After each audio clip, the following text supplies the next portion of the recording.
अब आप मुझे क्लैरिटी दो, कांग्रेस पार्टी 69,000 शिक्षक भर्ती के मामले में क्या ऑफिशियली ओपिनियन रखती है? क्या आरक्षण में कोई विसंगति हुई, धांधली हुई, घपला हुआ या नहीं हुआ? देखिए, जो कोर्ट कह रहा है वहीं से शुरू करते हैं बात को। कांग्रेस पार्टी न्याय और संविधान में विश्वास रखती है। कोर्ट ने कहा कि रद्द करके आरक्षण नियमावली 1994 में निहित प्रावधानों के अनुसार नियुक्त की जाए, कोर्ट ने कहा है।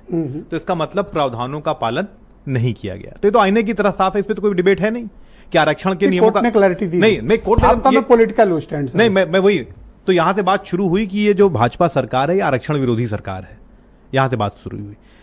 दूसरा महत्वपूर्ण बात जो है कि ये आदरणीय समीर सिंह जी की बात से बात शुरू करता हूं। दो बातें इन्होंने बड़ी महत्वपूर्ण कही।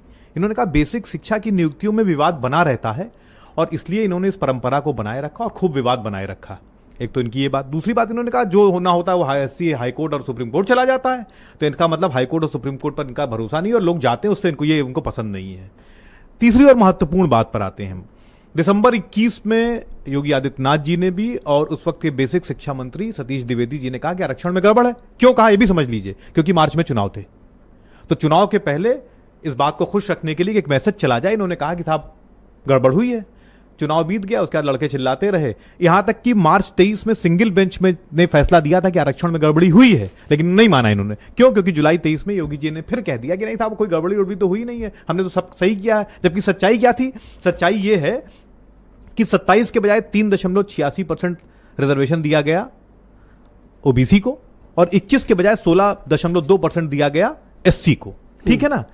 अब उसके बाद देखिए मसला क्या है। अभी इतना ही सवाल नहीं, मतलब जो आदरणीय समीर सिंह ने बड़ी अच्छी बात कही। इन्होंने कहा कि विवाद तो बनाए रखना है।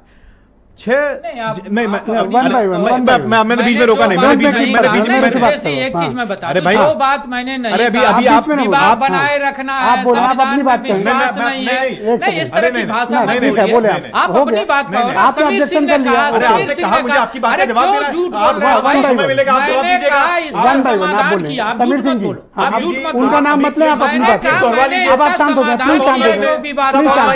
जो विवाद था समाधान किया, शिक्षा आयोग बना दिया। जो एग्जाम हुआ, शिक्षा आयोग बना दिया। एक मिनट, जो एग्जाम हुआ उसमें एक सवाल के चारों विकल्प गलत थे। एक बवाल वो भी है जिसमें इनके एक्सपर्ट्स ने एक को सही मान लिया। उसमें भी 3192 लड़कों ने आवेदन किया, जिसमें 22। आप क्या चाहते हो कि तत्काल नई मेरिट लिस्ट आए? नहीं, तत्काल मेरिट लिस्ट आए। उसके अलावा अभी बात खत्म नहीं हुई, मुझे 2 मिनट का मौका दीजिए। सर आप बोले, आप बोल रहे हैं लगातार, प्लीज कंप्लीट करें। उसके बाद देखिए, ये लोग जो ओबीसी आयोग गए, तो एक ओबीसी आयोग और कोर्ट लगातार मूल चयन सूची मांगता रहा, लोग नहीं देते रहे, सरकार नहीं दे रही थी। तो ओबीसी आयोग ने कहा कि जो मूल चयन सूची बनती है उसमें अभ्यर्थियों का गुणांक, कैटेगरी, सब कैटेगरी, जन्मतिथि सबका उल्लेख किया जाता है। इन लोगों ने जो बनाया उसमें खाली सीरियल नंबर, रजिस्ट्रेशन नंबर, नाम, पिता का नाम लिख के बना दिया। तो गड़बड़ी सिर्फ अब जो एप्लीकेबल है वो हाईकोर्ट का आदेश एप्लीकेबल, अब आयोग का कोई नहीं, लेकिन मैंने कहा कि जो गड़बड़ियां हुई हैं, आपने जो सवाल किया, इतनी ज्यादा गड़बड़ियां हैं, इतना लेथन इन लोगों ने फैला रखा है, जिसकी बात ही कर रहे हैं ना कि वो हाई कोर्ट, सुप्रीम कोर्ट। सवाल इस बात का है, आपने जानबूझकर गड़बड़ियां की आपकी नीयत पहले दिन से खराब थी। साजन जी को आमंत्रित